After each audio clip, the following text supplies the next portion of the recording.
for me in Chicago, and for those listening out there that are in very tenant friendly states, is a huge deal. And that's point number 7, which is easy evictions. And again, I'm using quotes around the word evictions because we actually don't do that. So the biggest thing is with self-storage, we are not guided by landlord tenant law or rental law. What we are covered by is what's called lien law or property law. So when somebody puts their stuff into one of my units, they're automatically allowing me to place a lien on their goods. And if they do not pay their rent, then I can lock them out of their unit. They do not get access to their unit until they bring the late payment current, right?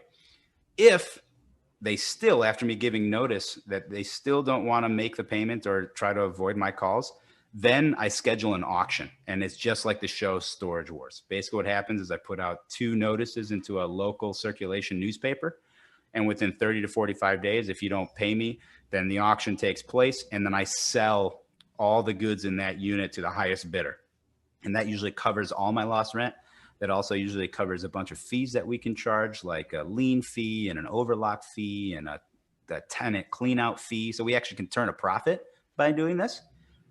And the best part about that is the turn, turning this unit, it's done within 15 seconds, right? The buyer comes, picks up this stuff, and then usually they're there meeting a new customer to let them in. So all they got to do is broom sweep it, because there's not a lot of damage you can cause. It's concrete floors and corrugated steel walls and roof. The only way you can really do damage to that is if you have some serious power tools.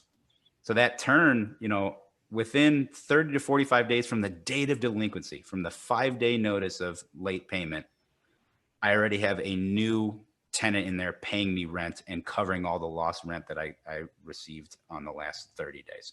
So unlike multifamily, that again, you may lose 3 to 5 months worth of rent by turning it and marketing it and paying a realtor to fill it. You avoid all of this. You can compress your time to cash flow, which I